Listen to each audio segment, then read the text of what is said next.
Page number 210 دجال کا حلیہ۔ مسئلہ نمبر 150 دجال کی ایک آنکھ کانی اور اس کے سر کے بال گھنگریالے ہوں گے، رنگ اس کا سرخ اور جسم بھاری ہوگا۔ حضرت عبداللہ بن عمر رضی اللہ تعالیٰ عنہما سے روایت ہے کہ رسول نے فرمایا، میں نے خواب میں دیکھا کہ میں طواف کر رہا ہوں، اچانک میں نے ایک آدمی دیکھا، گندم گم یعنی گندمی کلر والا، سیدھے بالوں والا، اس کے بالوں سے پانی ٹپک رہا تھا جیسے ابھی غسل کیا ہو۔ میں نے پوچھا یہ کون ہے؟ انہوں نے بتایا عیسیٰ بن مریم۔ پھر میں نے دوسری طرف توجہ کی تو ایک سرخ رنگ کا موٹا آدمی نظر آیا جس کے سر کے بال گھنگریالے، آنکھ کانی تھی جس طرح پھولا ہوا انگور ہو۔ میں نے پوچھا یہ کون ہے؟ انہوں نے جواب دیا یہ دجال ہے۔ اسے بخاری نے روایت کیا۔ مسئلہ نمبر 151 دجال کی دونوں آنکھوں کے درمیان کافر لکھا ہوگا۔ حضرت انس رضی اللہ تعالیٰ عنہ کہتے ہیں نبی اکرم صلی اللہ علیہ وسلم نے فرمایا، کوئی ایسا نبی نہیں آیا جس نے امت کو کانے اور جھوٹے دجال سے نہ ڈرایا ہو۔ آگاہ رہو، وہ کانا ہوگا اور تمہارا رب کانا نہیں ہے، اور دجال کی دونوں آنکھوں کے درمیان کافر لکھا ہوگا۔ اسے بخاری نے روایت کیا ہے۔ آپ صلی اللہ علیہ وسلم نے یہ ارشاد فرمایا، کافر کا لفظ ہر مسلمان پڑھ لے گا، خواہ پڑھا لکھا ہو یا ان پڑھ ہو۔ مسئلہ نمبر 152 دجال کے سر پر بہت زیادہ بال ہوں گے۔ حضرت حذیفہ رضی اللہ تعالیٰ عنہ کہتے ہیں رسول اکرم صلی اللہ علیہ وسلم نے فرمایا، دجال بائیں آنکھ سے کانا ہے، اس کے سر پر بہت زیادہ بال ہوں گے، اس کے ساتھ جنت اور جہنم ہوگی، خبردار اس کی جہنم جنت ہوگی اور جنت جہنم ہوگی۔ اسے ابن ماجہ نے روایت کیا۔ دجال کا فتنہ پیج نمبر 211 مسئلہ نمبر 153 دجال کے پاس جنت اور جہنم دونوں ہوں گے، حقیقت میں اس کی جہنم جنت ہوگی اور جنت جہنم ہوگی۔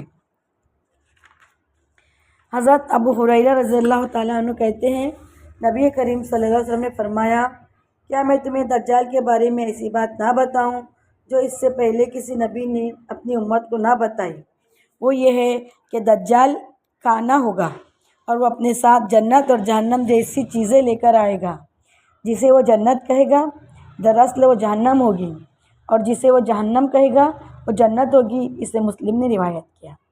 حضرت حذیفہ رضی اللہ تعالیٰ عنہ سے روایت ہے، نبی کریم صلی اللہ علیہ وسلم سے روایت کرتے ہیں، آپ صلی اللہ علیہ وسلم نے دجال کے بارے میں ارشاد فرمایا، اس کے ساتھ پانی اور آگ ہوگی، در حقیقت اس کی آگ ٹھنڈا پانی ہوگا اور اس کا پانی آگ ہوگی، خبردار اپنے آپ کو ہلاک نہ کر لینا۔ اسے مسلم نے روایت کیا۔ مسئلہ نمبر 154 دجال کے پاس پانی ہوگا جو در حقیقت آگ ہوگی، اور آگ ہوگی جو در حقیقت شیریں پانی ہوگا۔ حضرت حذیفہ رضی اللہ تعالیٰ سے روایت ہے، نبی کریم صلی اللہ علیہ وسلم نے فرمایا، دجال جب نکلے گا تو اس کے پاس پانی اور آگ ہوں گی جسے لوگ پانی سمجھیں گے، دراصل وہ جلانے والی آگ ہوگی جسے لوگ آگ سمجھیں گے، در حقیقت وہ ٹھنڈا شیریں پانی ہوگا۔ لہٰذا تم میں سے جو کوئی موقع پائے تو اسے چاہیے کہ آگ میں کود پڑے، کیونکہ وہ میٹھا اور پاکیزہ پانی ہوگا۔ اسے مسلم نے روایت کیا۔ پیج نمبر 213 مسئلہ نمبر 155 دجال کے حکم سے آسمان سے بارش برسے گی، زمین سے گھاس اور اناج وغیرہ اگے گا، جانور پہلے سے زیادہ دودھ دینا شروع کر دیں گے۔ حضرت نواز بن سمعان کہتے ہیں ایک روز رسول اکرم صلی اللہ علیہ وسلم نے دجال کا ذکر فرمایا۔ ہم نے عرض کیا یا رسول اللہ صلی اللہ علیہ وسلم، زمین میں اس کا گھومنا کس تیزی سے ہوگا؟ آپ صلی اللہ علیہ وسلم نے ارشاد فرمایا، اس بارش کی طرح جسے وہ پیچھے دھکیلتی ہے۔ وہ ایک قوم کے پاس آئے گا اور انہیں اپنے آپ پر ایمان لانے کی دعوت دے گا، وہ ایمان لے آئیں گے، وہ اس کی بات مان لیں گے، چنانچہ وہ آسمان کو حکم دے گا اور وہ بارش برسائے گا، زمین کو حکم دے گا، وہ نباتات اگائے گی، شام کے وقت لوگوں کے جانور چراگاہوں سے واپس آئیں گے تو ان کی کوہانیں پہلے سے بڑی ہوں گی، تھن کشادہ ہوں گے، پسلیاں خوب بھری ہوں گی، انہیں پہلے سے جانور موٹے تازے نظر آئیں گے۔ یہ اس قوم کے ایمان لانے کا صلہ ہوگا۔ پھر وہ دوسری قوم کے پاس جائے گا اور انہیں اپنے آپ پر ایمان لانے کی دعوت دے گا، لیکن وہ اس کی دعوت کا انکار کر دیں گے۔ چنانچہ دجال وہاں سے چلا جائے گا اور ان پر قحط سالی مسلط ہو جائے گی اور ان کے مالوں میں سے کچھ بھی ان کے پاس نہ رہے گا۔ دجال ویران جگہ کی طرف چلا جائے گا اور زمین کو حکم دے گا اپنے خزانے اگل دے، تو زمین اپنے خزانے اس طرح نکال کر جمع کر دے گی جس طرح شہد کی مکھیاں بڑی مکھیوں کے گرد ہجوم کرتی ہیں۔ اسے مسلم نے روایت کیا۔ وضاحت: اللہ تعالیٰ لوگوں کی اس آزمائش کے لیے دجال کو بعض کاموں کی قدرت دیں گے، جس طرح اللہ نے لوگوں کو آزمائش کے لیے شیطان کو وسوسہ ڈالنے کا اختیار دیا ہے۔ لہٰذا دجال کے ان کاموں سے کسی کو غلط فہمی نہیں ہونی چاہیے کہ اس کے پاس یہ واقعی خدائی اختیارات ہوں گے۔ اگر ایسا ہوتا تو وہ اپنی کانی آنکھیں درست کر لیتا یا دونوں آنکھوں کے درمیان کافر کا لفظ جو لکھا ہوا ہے اسی کو مٹا لیتا۔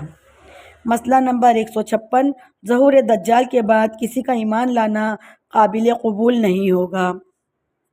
حضرت ابو ہریرہ رضی اللہ تعالیٰ عنہ کہتے ہیں، رسول اللہ صلی اللہ علیہ وسلم نے فرمایا، 3 باتیں ظاہر ہونے کے بعد کسی ایسے شخص کو ایمان لانا فائدہ نہیں دے گا جو اس سے پہلے ایمان نہیں لایا، حالت ایمان میں کوئی نیک کام نہیں کیا، سورج کا مغرب سے طلوع ہونا، دجال کا ظاہر ہونا، دابۃ الارض یعنی بولنے والے جانور کا زمین سے نکلنا۔ اسے مسلم نے روایت کیا۔ فتنہ دجال کی شدت۔ مسئلہ نمبر 157، حضرت آدم علیہ السلام سے لے کر قیامت تک فتنہ دجال سے بڑا فتنہ اور کوئی نہیں ہوگا۔ حضرت حشام بن عامر کہتے ہیں، میں نے رسول اکرم صلی اللہ علیہ وسلم کو فرماتے ہوئے سنا ہے کہ آدم سے لے کر قیامت تک اللہ کی مخلوق میں سے فتنہ دجال سے بڑا کوئی اور فتنہ نہیں ہوگا۔ اسے مسلم نے روایت کیا۔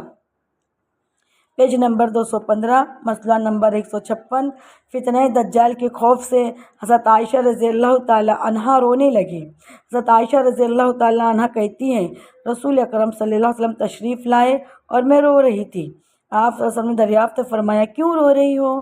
میں نے عرض کیا، یا رسول اللہ صلی اللہ علیہ وسلم، دجال آ گیا ہے، اس وجہ سے رو رہی ہوں۔ آپ صلی اللہ علیہ وسلم نے ارشاد فرمایا، اگر دجال میری موجودگی میں نکلا تو تم سب کی طرف سے میں اس کے لیے کافی ہوں گا، لیکن اگر وہ میرے بعد نکلا تو یاد رکھنا تمہارا رب کانا نہیں ہے۔ اسے احمد نے روایت کیا ہے۔ مسئلہ نمبر 59، دجال کا زمانہ پانے والوں کو دجال کا آمنا سامنا کرنے سے گریز کرنے کا حکم۔ حضرت عمران بن حسین رضی اللہ تعالیٰ عنہ کہتے ہیں، رسول اللہ صلی اللہ علیہ وسلم نے فرمایا، جو شخص دجال کی خبر سنے وہ اس کے سامنے آنے سے گریز کرے۔ اللہ کی قسم، جب کوئی آدمی اس کے پاس آئے گا تو یہی سمجھے گا کہ وہ مومن ہے، وہ اس شبہ کی چیزوں سے وہ دیکھ کر بھیجا گیا ہے، انہیں دیکھ کر اور اس کی پیروی کرنے لگے گا۔ اسے ابو داؤد نے روایت کیا۔ مسئلہ نمبر 160، فتنہ دجال سے ڈر کر مسلمان پہاڑوں میں جا چھپیں گے۔ حضرت ام شریک رضی اللہ تعالیٰ عنہ سے روایت ہے، انہوں نے نبی کریم صلی اللہ علیہ وسلم کو فرماتے ہوئے سنا ہے، لوگ دجال کے ڈر سے بھاگ کر پہاڑوں میں چلے جائیں گے۔ حضرت ام شریک رضی اللہ تعالیٰ عنہ نے عرض کیا، یا رسول اللہ، اس روز عرب مسلمان کہاں ہوں گے؟ کیا وہ مقابلہ نہیں کریں گے؟ آپ صلی اللہ علیہ وسلم نے ارشاد فرمایا، وہ اس روز تعداد میں کم ہوں گے۔ اسے مسلم نے روایت کیا۔ مسئلہ نمبر 161، فتنہ دجال اس قدر عالمگیر ہوگا کہ مکہ مکرمہ اور مدینہ منورہ کے علاوہ دنیا کا کوئی ملک اور شہر اس کے فتنے سے محفوظ نہیں رہے گا۔